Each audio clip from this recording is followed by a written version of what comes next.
Merick here, and I am at the home of Robert E. Howard, the creator of Conan the Barbarian and many other fantasy adventure stories. And I have a lovely lady with me today, and she's going to take me on a tour of Conan the Barbarian, Robert E. Howard's home, and where he wrote a lot of Conan and his many other tales. So I'm going to intro this, and we'll get right. Merick here, and I am with a lovely Arlene, and she's going to take us on a tour of Robert E. Howard's home, the creator of Conan the Barbarian. A big fan. So, Arlene, if you want to go ahead, and I'll just follow you around. Maybe you can take us on a little tour. Is that okay? Now let's see if we can condense it or not. Condense it. It doesn't have to be very long. As long as you want, or as short as you want. I don't care.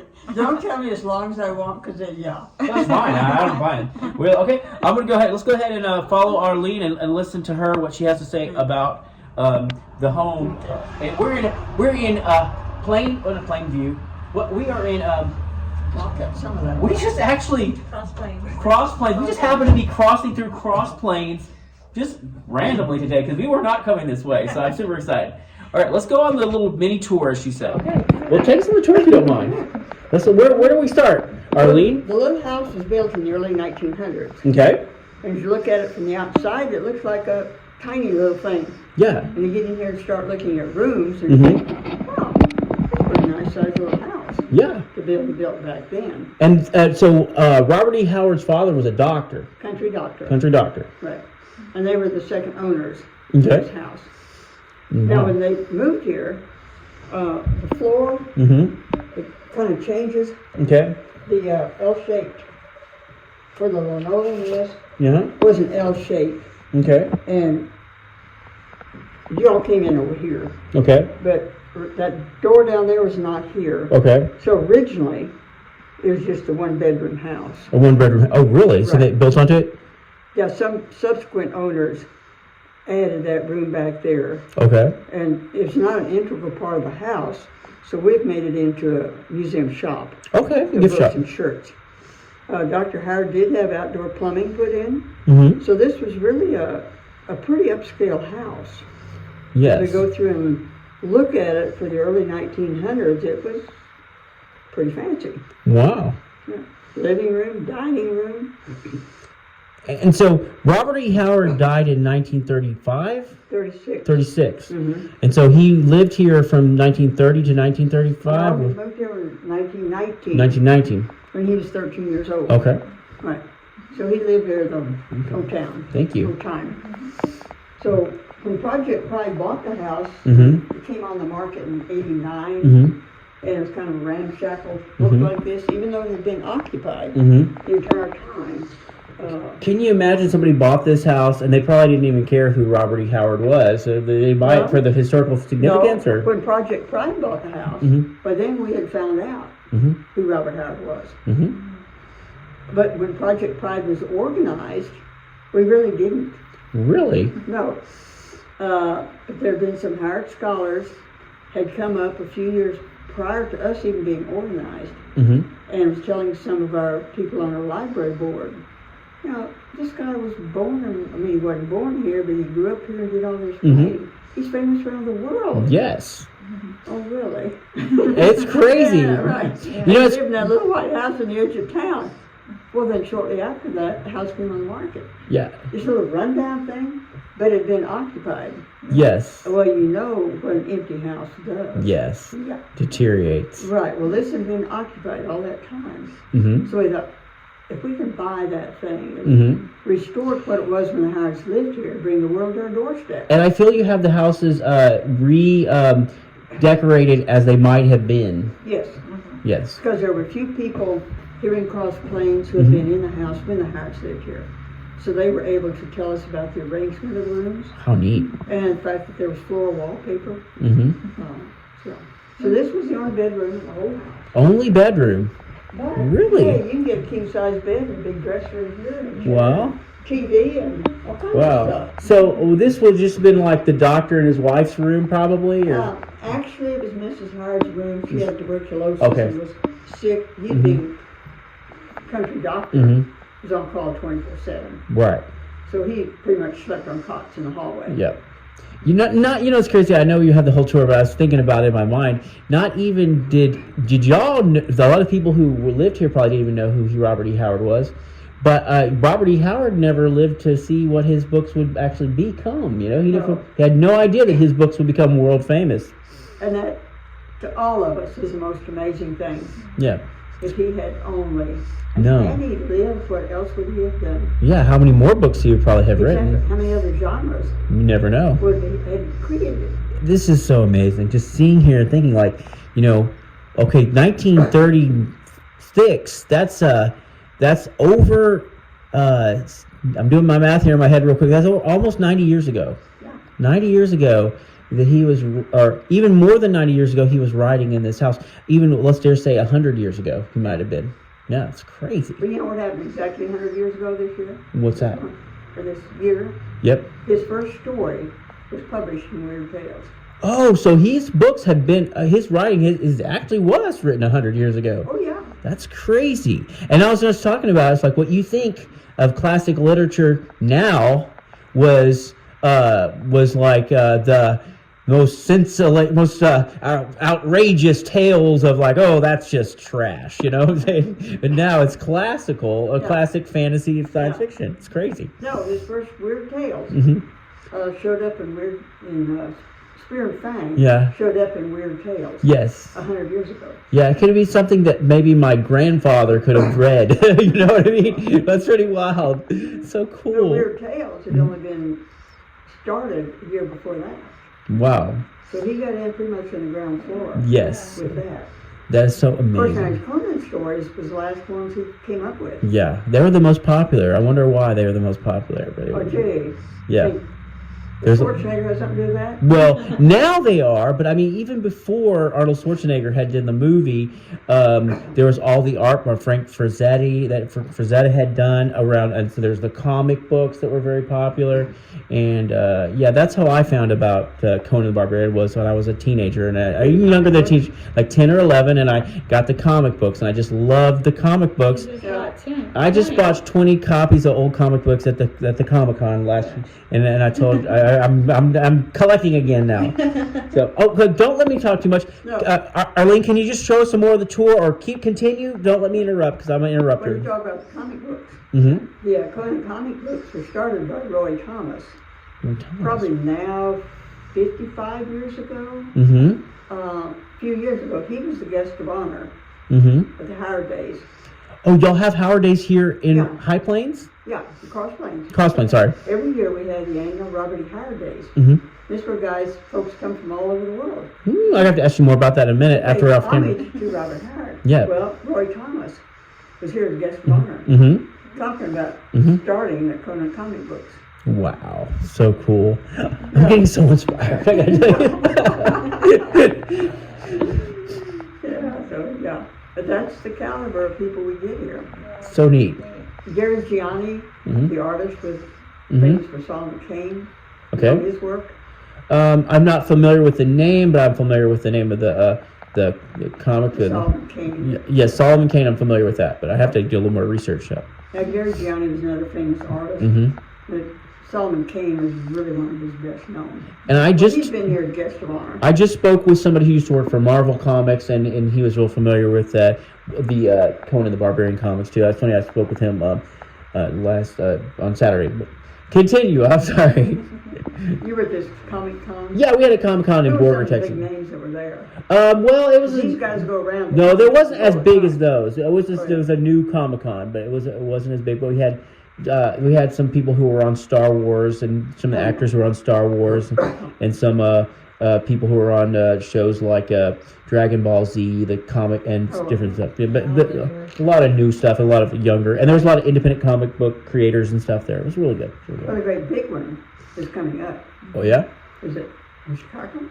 Oh yeah. Is that where the great big one is? I'm not sure, but it probably is. I'm just now getting out to these Comic Cons, so Yeah, that's the biggie up there. Okay. Yeah.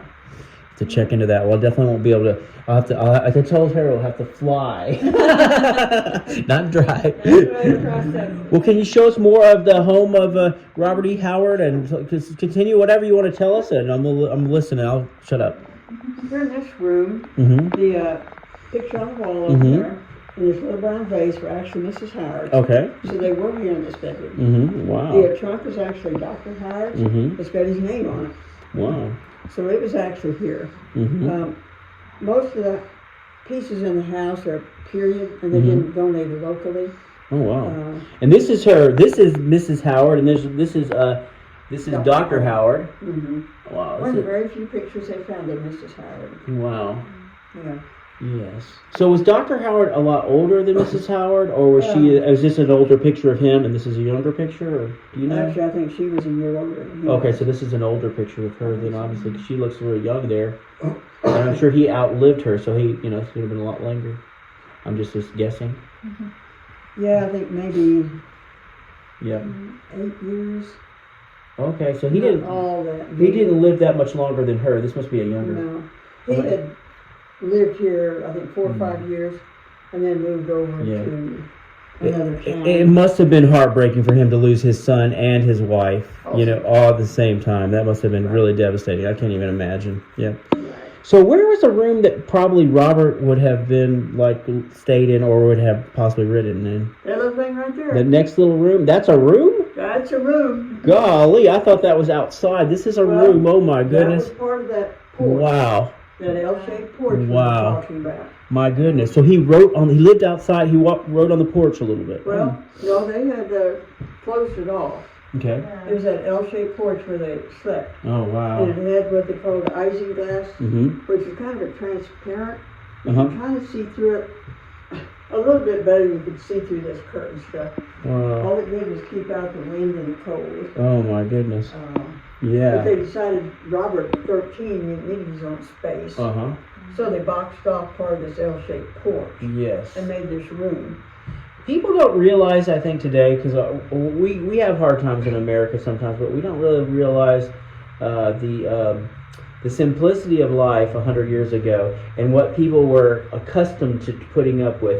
They didn't have air conditioning, and they didn't have, a lot of places didn't have running water inside. I don't know. Yeah, so there's a lot of things that were probably didn't even think of themselves as experiencing hardships. It was just what they were accustomed to and what they just they didn't think much of it. This is life. But Dr. Howard actually had indoor plumbing. So he was actually put into this house before he moved his family here. Okay, yeah. So yeah. That was a well-to-do thing to have in 1930 or it 19. Was. Yes. As you go through the house, point out some of the features of this house. It really was a nice house for that time frame. There was just one bedroom. Oh yeah. But this was Robert's little room. My goodness. So they made it look like it was outside. When we started restoring the house, of course, that was a room there. But the local art teacher painted that panorama. So with the way they have the exterior of this right here, is that just added to show what it would have looked like, or? I'm talking about the, like I'm saying, the panoramic view you have there. Right. Because that siding isn't just there to show what it would have looked like, or is that the actual how it would have looked? Well, those are actually outside windows. I have to look from the other room to see, because I can't see. The other room is just a boxed off bedroom. Yeah. And they had, of course, boxed it off when they made it into a... I can't imagine, I guess maybe some people, not everybody's a fan of Conan the Barbarian or even knows, but... That was his room. That's crazy. This wasn't here before, but they added that. So that right there wouldn't have been there. Yeah, that room wouldn't have been there. It would have been outside. He would just be able to look outside. Yeah. I see to a window. I see. Yeah. Yes. Okay. Now I follow you. I'm sorry. A little slow. This was the outside porch, sleeping porch. I'm lightning fast here. And they boxed this off to make Robert a room. Well, this was the outside of the house. Wow. So that's the windows in there. He wrote in that small of a room, and it's 6 feet across. That's all he needed. We'll definitely need that much. That is wild. So wild. Yeah, it's so cool. Yeah. Well, I'll put some pictures on the video of Robert E. Howard. He dressed like a mobster in that picture, that one picture. He dressed Like he was working for Al Capone there. You know what I mean? He dressed in khaki pants and a white shirt with sleeves rolled up. Yeah. I don't know how many pictures. That's what we have seen him dressed. And Novel and Price, who is she? Or she was the school teacher. That he had. English school teacher. Uh-huh. And when she got here, she found out that there was a published writer in town. Yeah. So, oh my gosh, I want to be a writer. Was she the one in the movie, The Whole Wide World, that they talk about? Yeah. She was one that wrote the book Okay. that they made into the movie. Yes.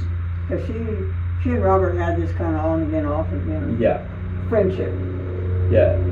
You can tell by this picture here, he was very adventurous. He kind of lived like in a fantasy, kind of like a little bit. Yeah, you can see a picture of him as a child playing cowboys and Indians. And it looked like he's dressed up like a... like to wear his gun there. And, but then he gets in his khakis and white shirt. Yeah. So he kind of had like a uniform like Steve Jobs. He just wore the same thing every day. Well, back then they didn't have that many clothes. Yeah, you didn't need to. You just, it wasn't a lot of people to impress. This is really neat. Continue, Arlene, as much as you want to tell us. I know. I see you got a little. Oh, this is the kitchen in here. Was this pretty much like the way it was, or? It's got some adaptations because. Yeah. Well. Probably was remodeled a couple times between the time they did.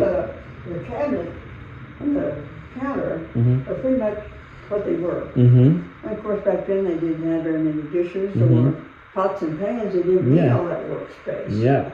A little gas stove over here is all it had. Right. They would have had more cable out here, obviously. Since this is a little bit displaced stuff and not truly restored as a kitchen per se. Yeah. Now this desk here came from the local newspaper office. Robert worked at the newspaper office for a while. Did he get fired, I think, or something like that? Was he difficult to work with? He didn't like to work. Yeah. He wanted to be a writer. Right. He was a nerd before nerds had been invented. Exactly. And kind of like he didn't want to be in the sweat. Yeah. He didn't like working outside. He didn't like roaming the countryside. He didn't have a horse. He didn't fish. He didn't like to be outside doing anything. He wanted to write stories. He had an adventurous mind that was like busy. I can imagine that. Exactly. I can relate.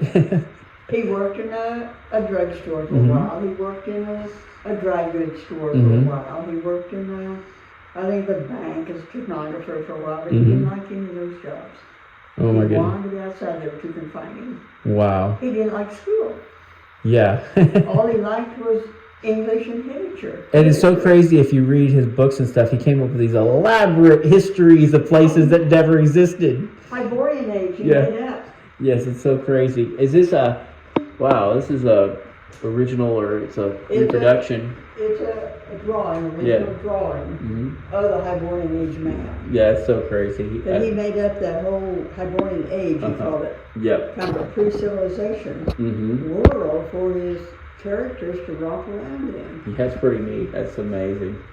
Oh, and the Tales of Solomon Kill. Yes, the cane. That's actually the Solomon cane. Yep. And the cane that somebody made for us one year. Oh, cool. That's so neat. These are some of the pictures of what Cross Plains looked like when Howards lived here. Yes. Probably would have been no strange thing to see a horse and buggy drive down the road, probably on a horse. No. You know, getting to town, and people didn't all live in the city. They lived around Cross Plains, and they probably came to town every once in a while. Well, they all came to town on this picture here. It's what they called trade days back then. Pretty much like trade days now. Yeah. And they would come with all kinds of hams and chickens and canned goods and everything else to trade, to barter with somebody else. So it looks like everybody in Tri-County area was there. I wonder with Dr. Howard, if he ever had made a house call and they had paid in chickens and all of that, and eggs and goats or whatever. That's pretty much what his pay was. He wasn't paid in cash. No, all the time at least. Yeah, barter. So Robert and the banker, they said were the only two that could afford to buy a new car. Yeah. Wow. Because his father didn't get paid in cash. Yeah. And Robert got paid a penny a word. Yeah, a penny a word. Yeah. That's why he got to be very verbose. Oh yeah, exactly. You're gonna add some more. I guess if you're getting paid by the word, you're gonna find some words. Yeah. That's a vocabulary. So neat. And these are some of the books of various languages. Yep. They've been donated to us. Neat. This apparently is the first Conan story translated into Hungarian. Oh wow. He showed up one day. Yeah, so neat.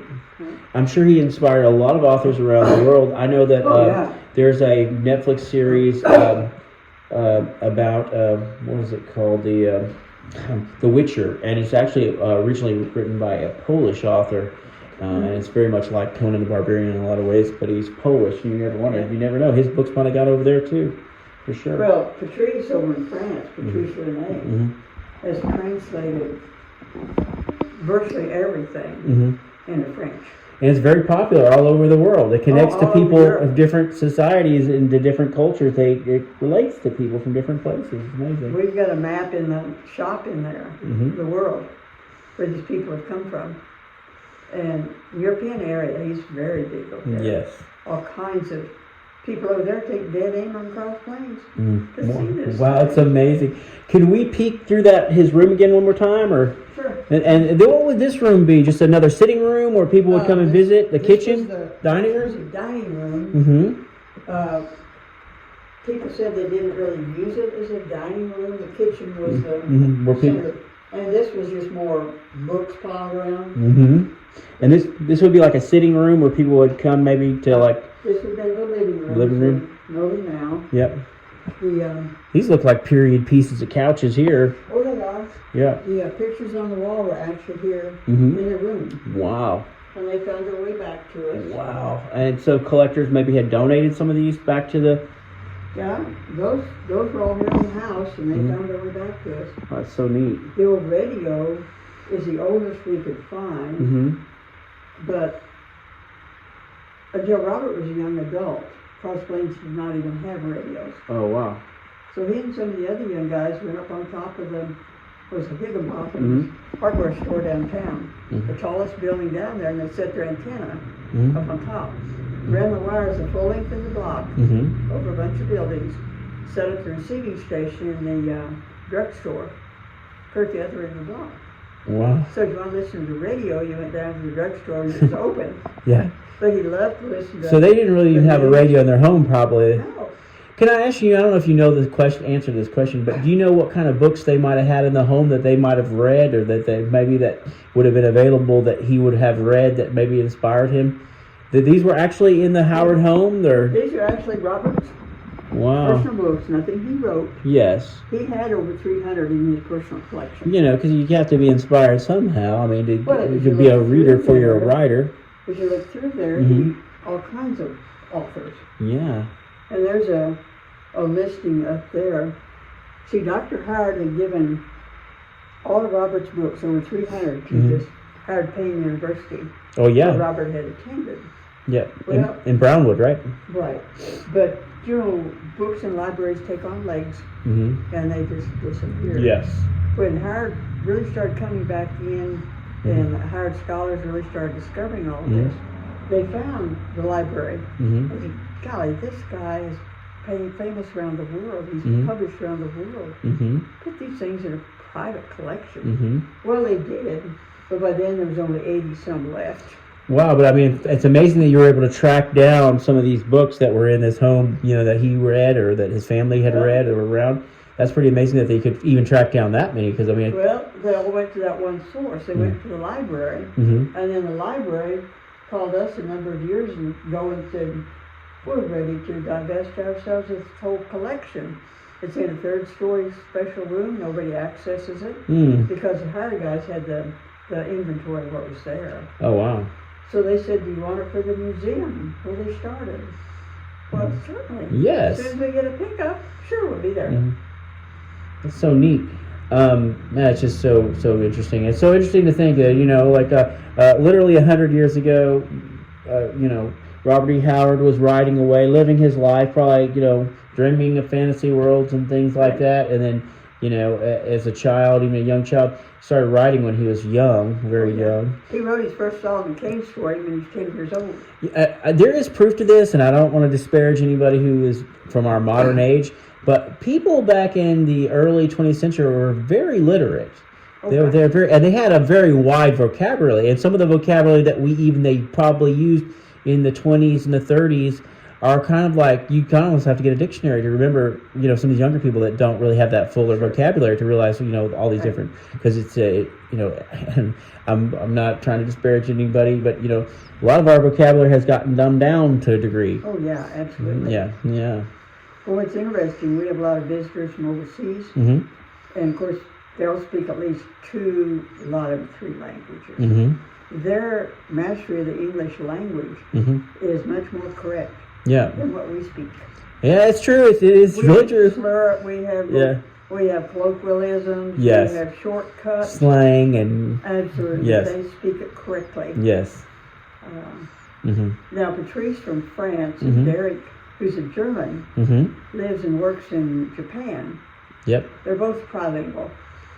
Wow. At least trilingual. Yes. But they speak English so well. I think that is probably one thing is because in other countries, a lot of people have to learn English because it's a very well-spoken English. Like now you say, hey, you want to learn Spanish because there are a lot of places that speak Spanish. But, I mean, if you're from, from an Eastern European country, you probably want to learn English if you're going to travel, those kind of things. And then it's pretty, anyway. But what's amazing about Merick and Patrice, they know English so well that they know all of our colloquialisms. And throw that in, they just speak literally split. And most people, you think learning another language, it's very deliberate. You're thinking. But not those two. They just rattle it off with all of our slang and colloquialisms thrown in. Oh, wow. Who are they again? You're mentioning? Patrice is leading scholar in the whole hard movement. He teaches at a college level in France, and he has translated virtually everything in the French language. Yeah, Merick teaches, now it's a girls' private college, American literature. And both of these teaching American literature, hey guys, you're going to speak English. You're not going to study American literature. Speaking Japanese. Oh, wow. Wow, so interesting. So it's so neat, so interesting. I do want to peek in Robert's room one more time and just look at that small little nook of a room. It's just crazy. That nook is just about right. And this was some art that would have been in the Howard's home? Yes. What is this? Is Cleopatra? Yes. His father did not have a medical degree. Really? Not per se. Not like we think of a medical degree. But he would go around to various conferences, these kinds of things. Well, a lot of times Robert would go with him, and he'd seek out the nearest library, of course. But he got that in New Orleans when he was 13 years old. 14. His father or Robert? Robert. Oh yeah, he saw that. That was his souvenir when he was 14. Oh my! Look, that's pretty interesting. That is really interesting. I imagine that's a beautiful piece of art. Was it repainted? It was refinished, yes. Because what it would have been painted, and I guess they just tried to restore it to what it would have possibly looked like. I think it was. What we know is that they said it was restored because it had been acquired by a guy who got a lot of stuff from the next door neighbor. Okay. And when we got the museum, Spring Camp brought that back to us, and that was one of the things that he brought. I want to look at this real quick too. This is a cowboy adventure that he wrote, Robert E. Howard. Breckenridge Elkins was one of his characters. It was a comic western. So there's another whole genre. Yes. And Robert wrote only for pulp magazines, short stories. Yeah. Well, there was a publisher in England wanted to publish a book by Robert Howard. His agent said he doesn't write books; he writes short stories. Right. Well, the agent or the publisher in England insisted. Yes. So finally, Robert said, "Okay, I'll take my Breckenridge Elkins stories and just kind of string them together." Well, it came out 2 years after Robert died, so he never saw a book published. Well, of course, that was right before England started having a lot of paper drives, munition drives for World War II. Yes. So a book by some obscure American. Yeah. Round up. It was. To this day, they found 19 first editions. Wow.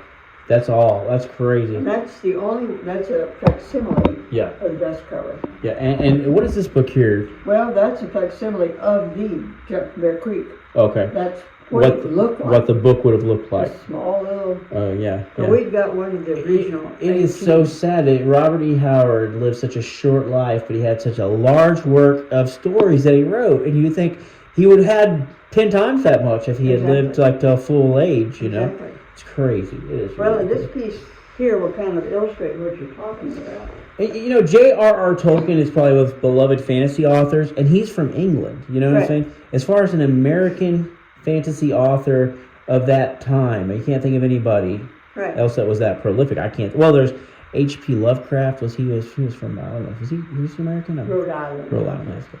So they corresponded extensively. Mm-hmm. They never met. Yes. But they corresponded a lot. Yeah. Like we did a postcard from Lovecraft to Howard from Canada. This is so cool. It's a little bit of history here, folks. This is really cool.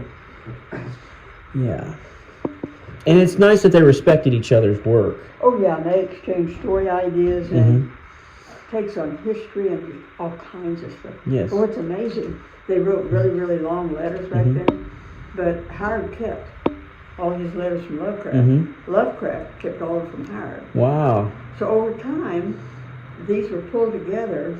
Wow. And there's 2 volumes of letters between those two. That is amazing. Oh, Means to Freedom, and 2 volumes of correspondence that was kept all these years. It's crazy. Yeah. But this is a thing put together by one of the, Leslie Burke, one of the leading scholars in all this now. And it's everything that Howard had published, not that he wrote. Okay. And he was still in high school here. Yep. He had a story published in the Brownwood Bulletin, was it daily? So he's not even 20 years old, and he's publishing stories in the magazines and the newspaper. Newspaper. In high school. But here in 1925, from Spear and Fang.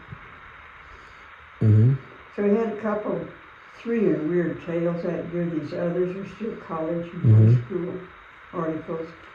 And then he started, these were still some college, but he's also been here. But 28, he really started hitting his stride. Here came his boxing story. Yeah, and this is so crazy. This is what he was paid for, or for this? A penny a word. This is what he was paid for. A penny a word. But you think $20 in 1928 was a great deal different than $20 in today's money.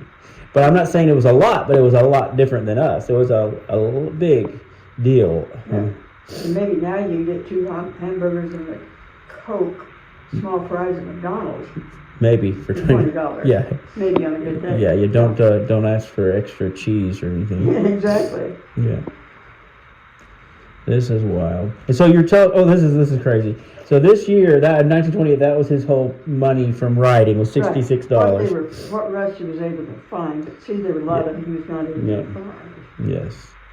That's wild. But then they started finding some more of them. And here's a 3-parter, $300. Wow. So he was really starting to come into his own. Now that would have been, to find that you made $300 off one story, that would have been like he was a big deal starting to become something, you know? Right, yeah. $100. You know, let's just put it in perspective. In Texas in the 20s, you didn't get paid for sitting on your ass and loafing. You know what they would probably call it, like he's a loafer. He doesn't go out there. He doesn't do real work. Right. He's not out in the oil fields. Yeah. He doesn't have a horse. He doesn't go fishing. Yeah. He's not into sports. Yeah. Yeah. Like we say, he was a nerd before nerd. But I will tell you, these kind of stories and stuff, as a writer, it takes a lot. If you see the volume of work they did, it takes a long time to think about it and write it. And then if we go back and look on that typewriter, there was no spell check.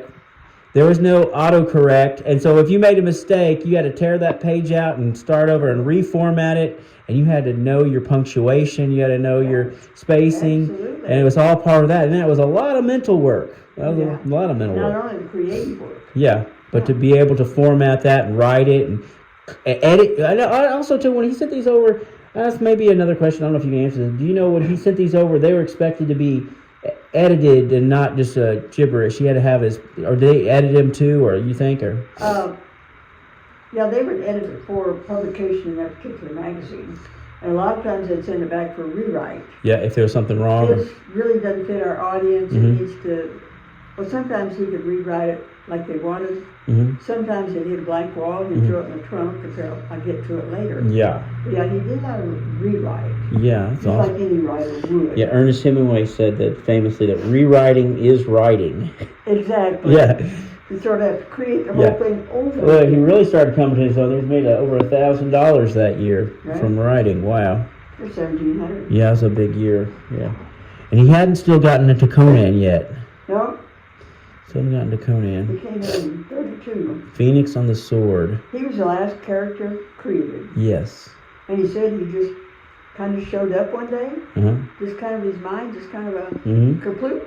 Yeah. He had a physical look, he had Yeah. a movement, he Yeah. had a purpose, he had an action, Yeah. he had an environment. Mm-hmm. It was just right there, and he just sat down day and night and hammered out those Conan stories. Yeah. So neat.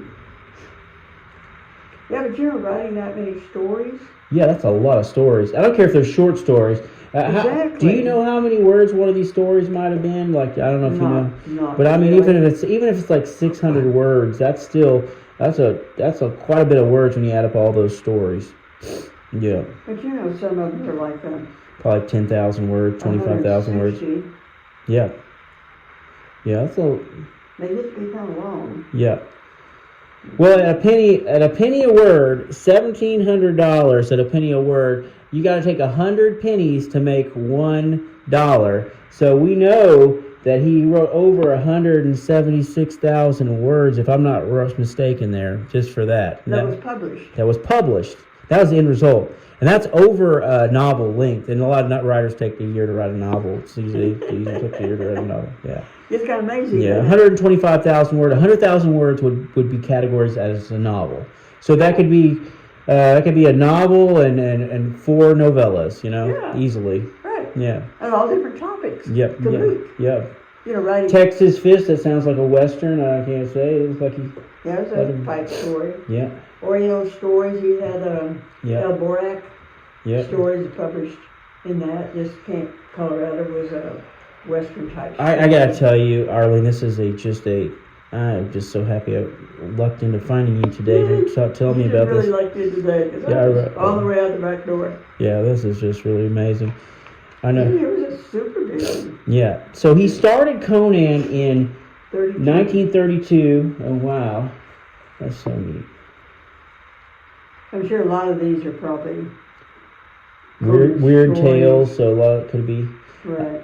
I don't know because I know everything's been repurposed and stuff. Some of the names of the stories Mm-hmm. have changed. Probably over the Marvel tales. That's interesting. I wonder if that was the same company that started Marvel Comics, but I don't know. Action Stories I think became a comic book company. And that would have been a reprint there, I'm sure. Yeah. Because that was a college newsletter. Wow. Wow. Yeah. Over $2,000. Wow. That's a lot of work. That's a lot of work. Yes. Yes. But then things kind of started slowing down.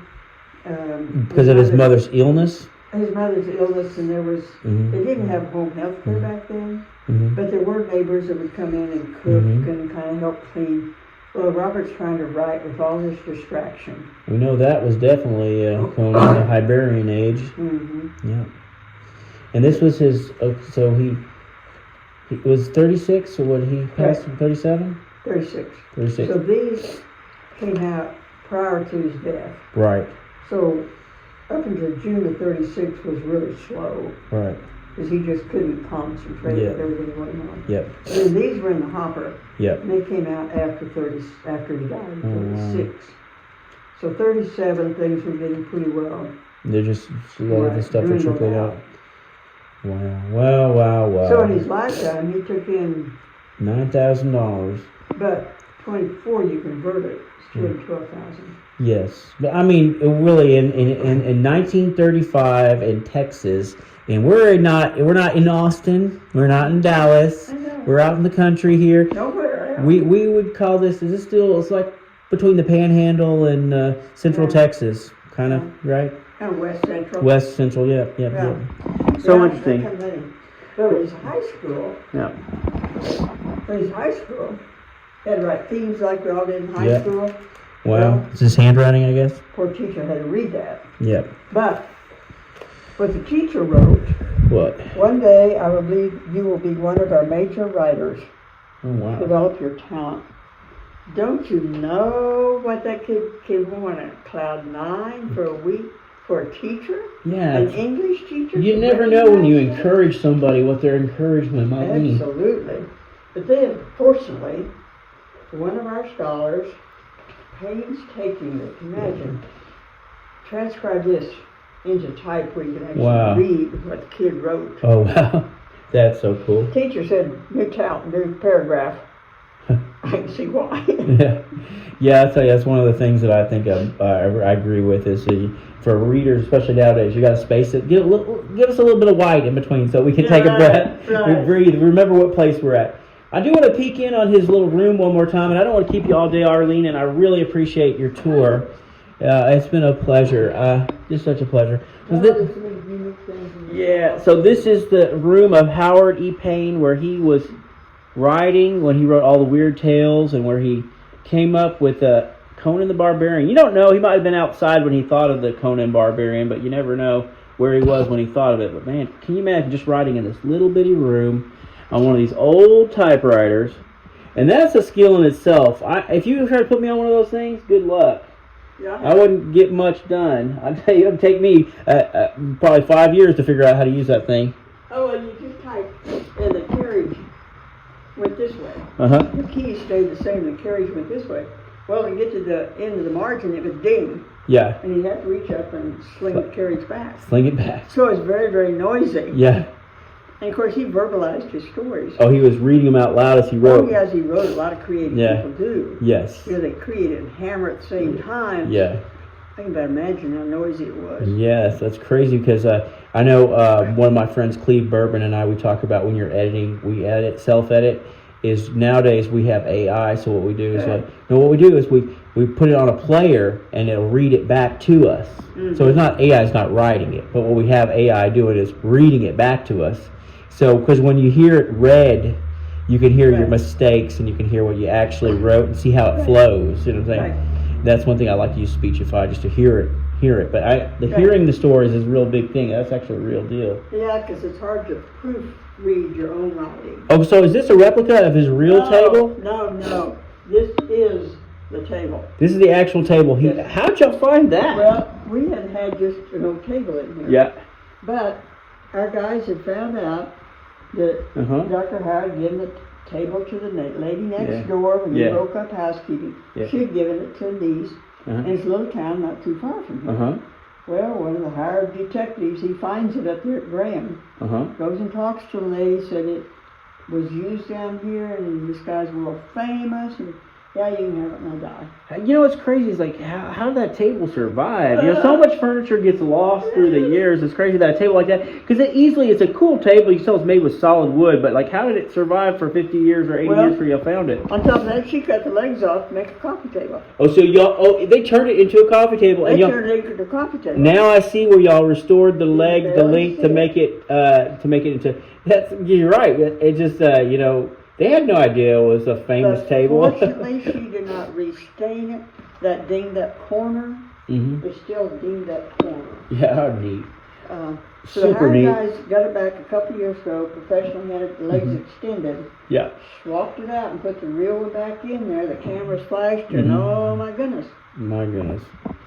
Well, so that's the So we've already talked for 40 minutes. I feel like I just got here. Let me go ahead and get out of your hair. I just want to say bye. Thank you so much for sharing this historical treasure with us. I just sure appreciate it. This has been a wonderful tour.